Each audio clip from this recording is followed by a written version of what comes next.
My mother-in-law sold her house the same week. She found out I was buying one, not downsizing, not relocating, not thinking about a fresh start.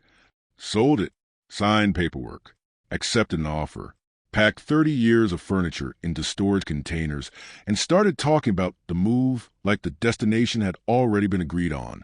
The problem was nobody had agreed to anything, especially me. The first sign something was wrong came during Sunday dinner at my in-laws' place 3 months before closing. My wife Olivia had just told them our offer on a house was accepted. It was good news. Huge news. I'm 38 years old. I work commercial construction management in Phoenix. I've spent most of my adult life in apartments with thin walls, loud neighbors, and landlords who called fixing air conditioning a process. This house was the first thing that had ever truly felt permanent.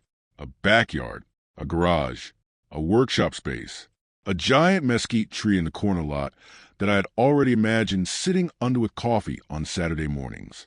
I loved that house before we even closed on it. Olivia was excited too. She showed her mom pictures at the dinner table while I talked financing with her dad, Richard, her mother, Denise Carter. Looked at every photo with a level of focus that should have warned me. Denise is 63 years old and believes involvement is the same thing as love. She remembers birthdays, allergies, old conversations, your favorite snacks, the name of your high school dog, and she uses all that information like social currency.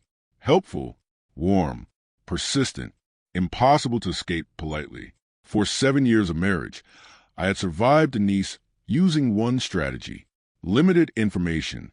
If Denise knew too much, she inserted herself into the center of it. Vacation plans became family planning meetings. Career changes became research projects she somehow chaired. Arguments between Olivia and me became conversations Denise needed updates on. Everything expanded until somehow she was emotionally co-owning it. So when Olivia showed her the house photos, I immediately regretted not waiting until after closing. Denise zoomed in on the kitchen. "Oh, this is perfect," she said softly. I noticed the wording immediately. "Not perfect for you two, just perfect." Richard nodded slowly. "Big place." "It's not huge," I said carefully. 4 bedrooms, 2-story, enough space for kids eventually, enough space for guests occasionally, enough space for me to finally stop hearing neighbors through drywall. Denise smiled at me over her wine glass.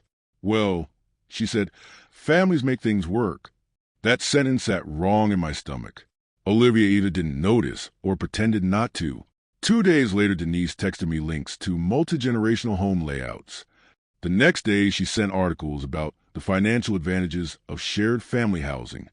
Then came listings for stair lifts. Richard didn't even have mobility issues. I stared at my phone at work while one of my subcontractors explained concrete delivery schedules and realized Denise had already built an entire future in her head, one I had never agreed to. I showed Olivia the messages that night. "She's just excited," Olivia said. I looked at her. "She's planning something." Olivia sighed the way she sighs when she thinks I'm escalating unnecessarily. "My mom gets enthusiastic. That's how she is." That sentence had protected Denise from accountability for decades. That's just how she is. Like personality, removed consequence. 3 weeks later, Richard casually mentioned they'd listed their house. We were having lunch after helping him move patio furniture before an open house. "You sold the place?" I asked. Denise smiled brightly from the kitchen doorway. We figured the timing made sense. Timing, not location, not logistics. Timing. I looked at Olivia. She suddenly became very interested in her iced tea. That was the moment I knew she suspected the same thing I did. Neither of us said out loud. Honestly, we should have. Instead, we kept pretending ambiguity existed.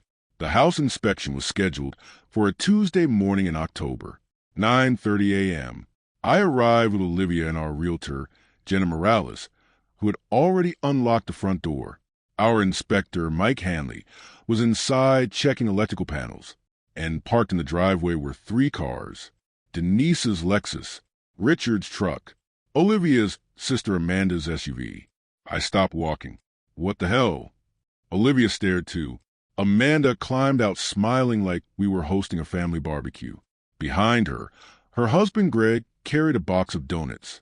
Denise walked toward us glowing with excitement. "There they are," she announced. Jenna looked confused. Mike glanced through the front window, clearly reconsidering his career choices. Olivia finally spoke. "Mom, why are you all here?" Denise laughed lightly. "To see the house, obviously." Richard was already examining the garage dimensions. Amanda had her phone out recording video. Greg was carrying donuts into a property we did not own yet. Then Denise put her hand on my arm and smiled up at the house. "We can finally all live somewhere new." And I laughed, a real laugh, sharp, automatic, the kind that escapes before your brain can stop it. Everything went quiet. Amanda lowered her phone. Greg stopped walking. Richard frowned. Denise blinked at me. What's funny, I looked at her standing there in my future, like she'd already unpacked boxes inside it. And suddenly something inside me settled completely. Calm, cold, certain. "This house," I said evenly, "is not for everyone." Denise's smile didn't disappear after I said it. That was the unsettling part. Most people would have looked embarrassed, confused, maybe defensive. Denise just kept smiling like I'd misunderstood my own sentence. "Oh, Marcus," she said warmly. "Don't be dramatic." Dramatic, the favorite word of people whose plans only work if nobody questions them. Olivia shifted beside me. "Mom," she said carefully, "what exactly do you mean by all live somewhere new?" Denise blinked like the answer was obvious. "Well, us." She gestured casually between herself, Richard, Amanda, Greg, and then toward the house. "We sold our place. Amanda's lease is ending in January. This just makes financial sense for everybody." I stared at her. Amanda suddenly looked less confident. Greg slowly lowered the donut box. Richard avoided eye contact entirely. Interesting. That told me something immediately. Richard knew this conversation was happening for the first time right now, which meant Denise had probably been selling certainty to everyone separately. Classic Denise strategy. Present assumptions as decisions until people stop challenging them. Olivia laughed nervously. "Mom, nobody said you were moving in with us." Denise's smile tightened by half an inch. "You didn't have to say it." There it was, the entitlement underneath the warmth. Jenna, our realtor, stepped carefully sideways like someone trying not to stand between two moving vehicles. Mike walked out from inside, holding his inspection tablet. "The electrical looks good," he announced before realizing nobody was listening. Then he saw the driveway situation. To his credit, he immediately backed toward the front door like a survival instinct kicked in. Denise turned back to me. "You have 4 bedrooms." "Yes," I said. "And eventually children." "Yes. And family helps family." "No," I said. That finally cracked the atmosphere. Amanda looked down immediately. Greg suddenly became fascinated with the driveway pavement. Olivia inhaled sharply beside me. Denise's voice cooled. "What does that mean?" "It means," I said calmly, "having extra bedrooms doesn't mean people automatically move into them." Richard finally spoke. "We thought maybe share expenses would help everybody." I looked at him. Richard wasn't manipulative like Denise. He was just tired. Retired electrician. Quiet guy. Avoided conflict like it was radioactive. If Denise pointed the ship toward an iceberg, Richard's strategy was usually hoping maybe the iceberg would move. "Did you ask us?" I said. Silence. That silence answered everything. Denise stepped closer. "We're family, Marcus." That's not an answer. Her eyes sharpened. I raised Olivia. I sacrificed this family for 30 years. And the word came out flatter than I intended. Olivia looked at me quickly. Denise stared at me like I'd slapped her. "And," she repeated softly. "Yes," I said. "And." For the first time since I'd known her, Denise looked genuinely unprepared, because guilt was supposed to work. Obligation was supposed to work. History was supposed to work. But none of those things changed reality standing in front of her. This was my house. Mine and Olivia's. Not hers. Jenna suddenly lifted her clipboard. "Just so everyone's aware," she said professionally, Only the applicants listed on a mortgage and title can establish residency without lender disclosure. Denise frowned. What? Additional permanent occupants affect insurance, financing, and occupancy terms. Jenna explained smoothly. Richard looked alarmed immediately. Amanda muttered, "Oh my God," under her breath. Denise waved a dismissive hand. "That's paperwork." "No," Jenna said pleasantly. "That's mortgage fraud." The silence after that was incredible. Even Mike stopped pretending to inspect things. I almost felt bad for Denise. Almost. She turned toward Olivia now instead of me. "You knew about this?" Olivia hesitated. Wrong move. Denise saw the hesitation instantly. "You did know." "I suspected," Olivia admitted quietly. Denise's face changed completely. Not rage. Worse. Betrayal. "You let us sell the house." Olivia straightened slightly. "No," she said softly. "You sold the house." That landed hard. Richard rubbed his forehead. Amanda finally spoke. "Mom, I told you this wasn't confirmed." Denise snapped toward her daughter.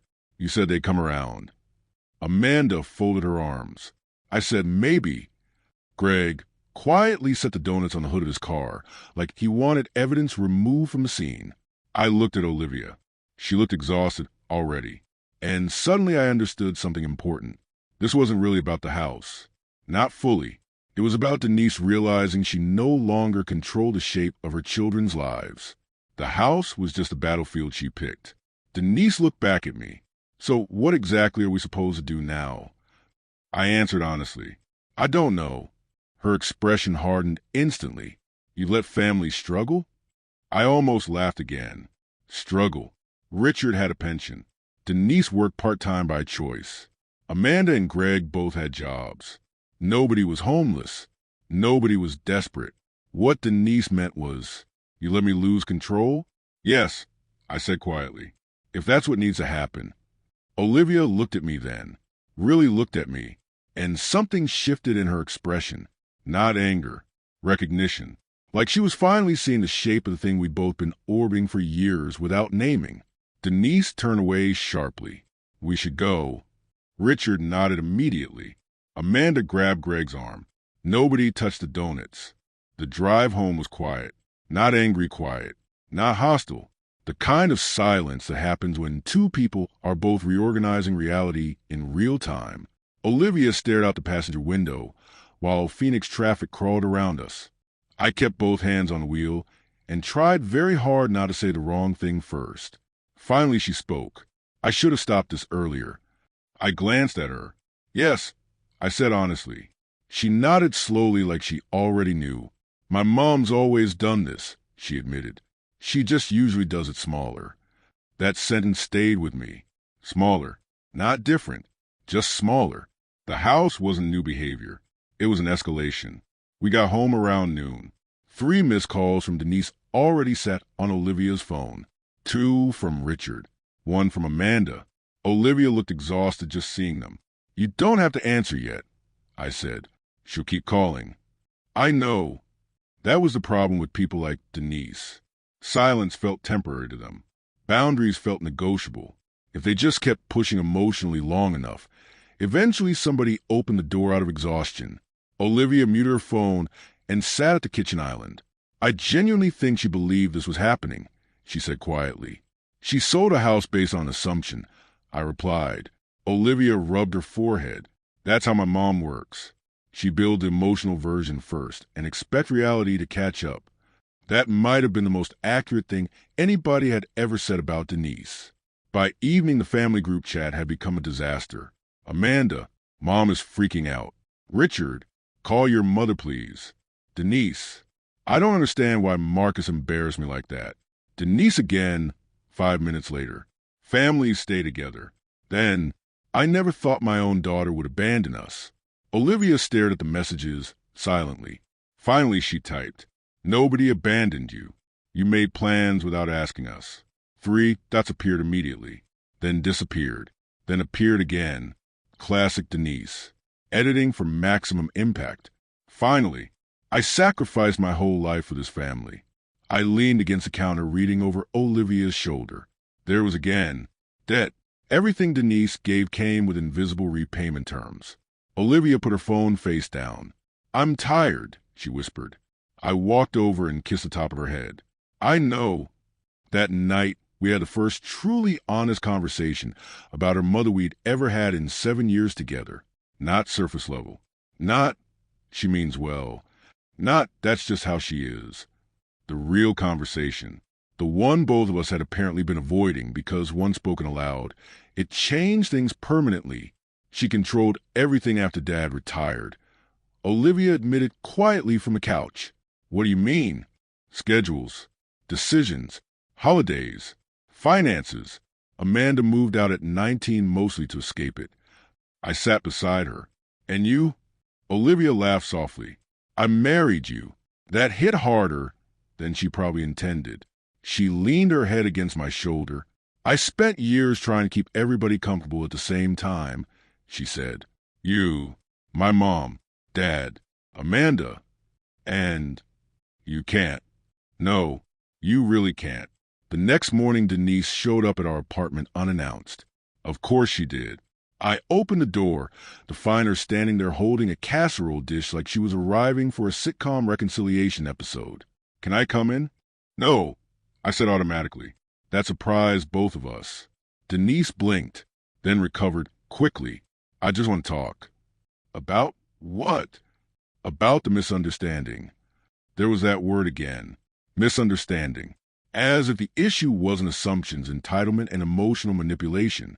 As if we'd all simply interpreted reality incorrectly. Olivia came to the doorway behind me.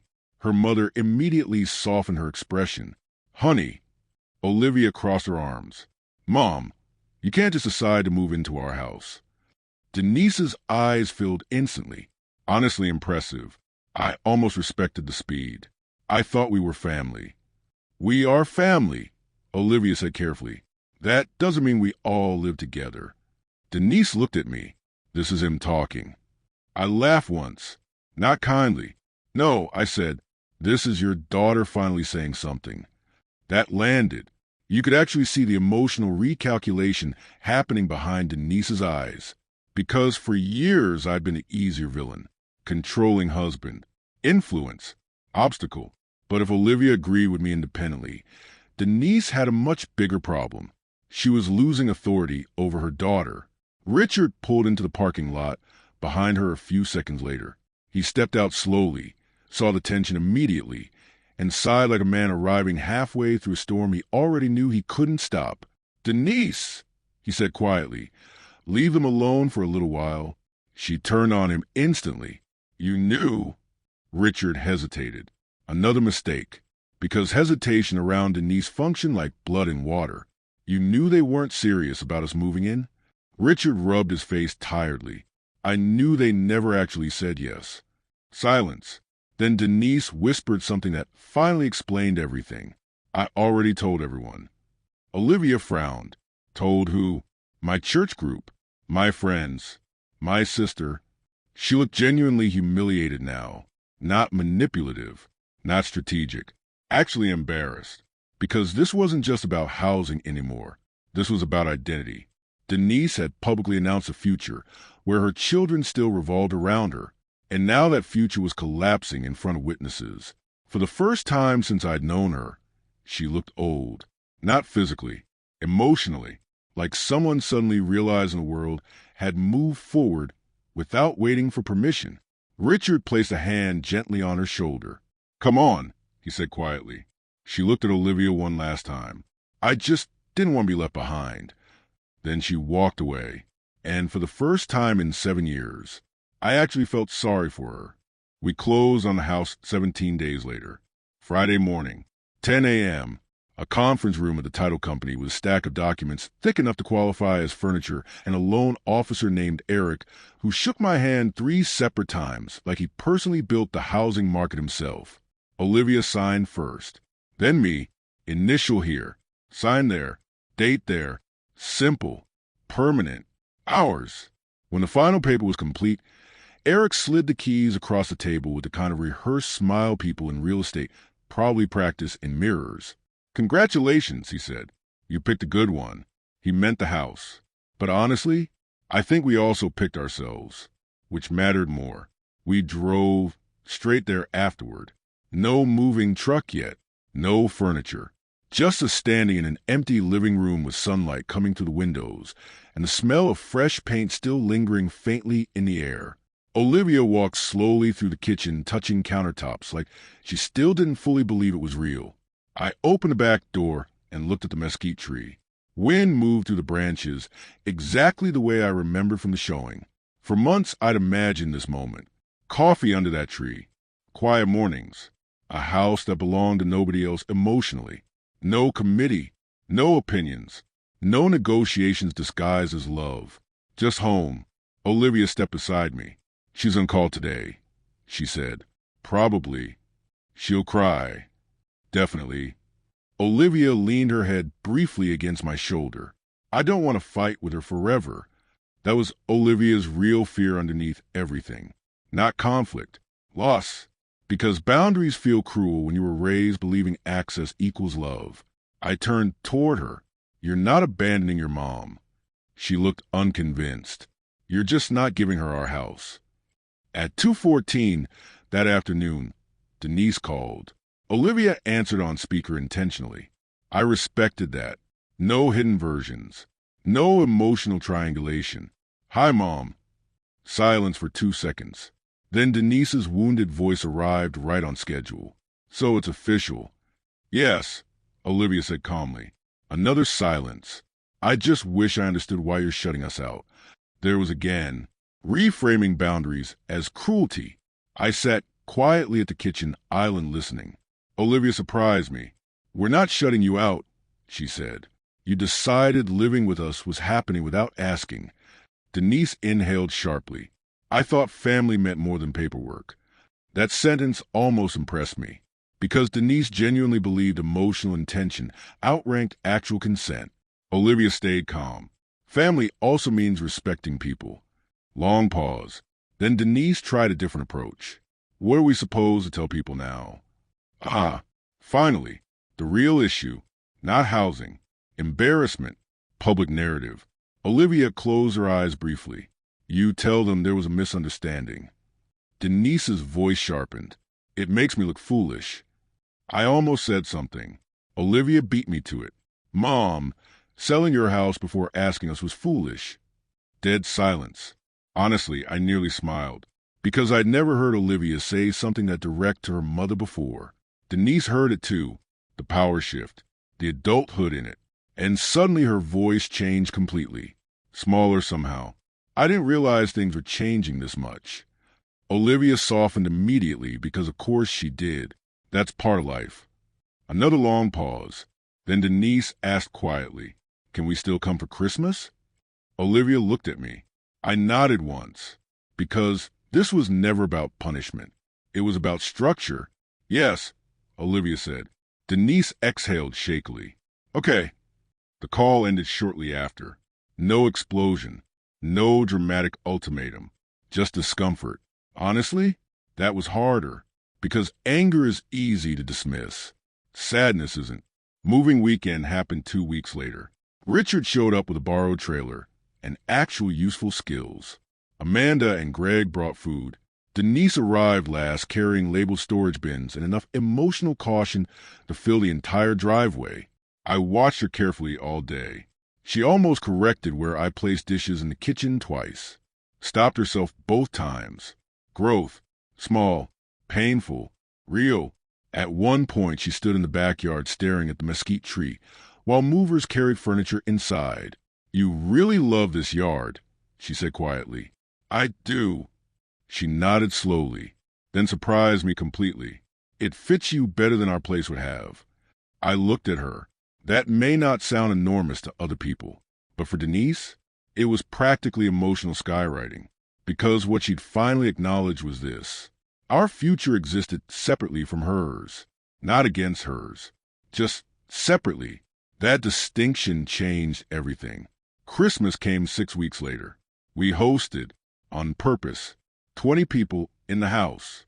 Richard grilling outside. Amanda arguing with Greg over board games. Music in the kitchen. Noise everywhere. and Denise moving carefully through the space like someone learning the rules of a country they hadn't expected to immigrate to. At one point, I walked into the kitchen and found her standing alone looking at the cabinets. "What's wrong?" I asked. She looked embarrassed. "I almost reorganized your spices." I laughed. "A real one. So we're making progress?" She laughed too, and for the first time since I'd known her, it didn't sound strategic. It sounded tired, honest, human. "I'm trying," she admitted. "I know." And weirdly enough, I believed her. We've lived in the house for almost a year now, long enough for routines to settle in, long enough for the mesquite tree to cycle through seasons twice, long enough for the house to finally feel less like an achievement and more like what it was supposed to be from the beginning. Home. Saturday mornings are my favorite. I wake up before Olivia most weekends, make coffee, and sit outside under the tree while the neighborhood is still quiet. No apartment walls vibrating from someone else's music. No upstairs footsteps. No landlord emails. Just wind moving through branches and the occasional sound of sprinklers somewhere down the block. Pieces of sound. I didn't know that before. Denise and Richard ended up staying in the apartment complex. What started as temporary slowly became real. A couch got replaced. Pictures appeared on walls. Richard built shelves for the second bedroom himself. Denise started talking about neighbors by name. At some point, the apartment stopped being a waiting room for another life and became theirs. That mattered more than anybody expected, especially Denise. The relationship between her and Olivia is different now. Not distant, not perfect either. More honest, which sometimes means awkward, but awkward honesty is still healthier than polished manipulation. Denise still has opinions about everything. That part will survive the apocalypse. The difference is she asks now, mostly, "Have you thought about changing the patio furniture?" Instead of, "You should move the patio furniture." Progress. Tiny. Visible. Real. A few months after we moved in, Richard invited me over to help assemble a grill on their apartment balcony. Halfway through the project, he handed me a beer and said quietly, "You know, she really thought she was helping. I tightened one of the bolts more than necessary." "I know. That doesn't make it okay." "No," I agreed. "It doesn't." Richard stared out over the parking lot for a minute. "She spent her whole life building herself around taking care of people," he said. "I think she forgot there's a difference between caring for people and controlling them." That was probably the smartest thing Richard had said to me in 7 years, because that was exactly it. Denise didn't see herself as manipulative. She saw herself as necessary. And when people stop needing you the same way, it can feel terrifying if your identity depends on it. That doesn't excuse the behavior. But understanding something and excusing it aren't the same thing. Olivia figured that out before I did. One night, about 6 months after moving in, we were unpacking the final boxes in the garage when she suddenly sat down on the concrete floor and said, "You know what the weirdest part is?" "What?" "I spent most of my life thinking guilt meant love." I looked at her carefully. She laughed softly at herself. "My mom made everything feel connected to loyalty. If you disappointed her, it meant you didn't care enough." I sat beside her among half-open storage bins and Christmas decorations. That's a heavy way to live. "Yeah," she said quietly. "It is." Then she smiled a little. "But it's getting lighter." And honestly, that sentence probably describes the last year better than anything else could. Things got lighter. Not magically. Not all at once. Just gradually. Boundary by boundary. Conversation by conversation. Choice by choice. Denise came over for dinner last Sunday. Monthly dinners have become the rhythm now. Predictable. Structured. Healthy. She brought dessert and the correct colored kitchen towels again as a joke. I actually laughed. During dinner, she started to comment on where Olivia had placed the dining table. Stopped herself halfway through, then said, "Actually, never mind. It works." Olivia nearly dropped her fork from shock. Richard looked openly impressed. Amanda texted me afterward. Did my mother just experience personal growth? I replied, "Don't scare it away." Later that evening, after everyone left, I stood alone in the kitchen rinsing dishes while Olivia locked the front door. Our front door. That still feels important to say. She walked over beside me and leaned against the counter. You were right, she said quietly. About what? We needed the boundary. I dried my hands slowly. It wasn't really about the house. No, she agreed. It wasn't. It was about adulthood, marriage, choice, about building a life that belonged to us instead of inheriting one already designed by someone else. The house just forced the conversation into the open. A week ago, Denise texted me a photo she'd taken during her last visit. The mesquite tree at sunset, orange light through the branches. Simple, beautiful. Underneath the picture she wrote, "You picked the right house. Not our house. Not the family house. Your house." I stared at that message longer than I probably should have. Then I sent back, "Yeah, we did." And for the first time since I met Denise Carter, it felt completely true.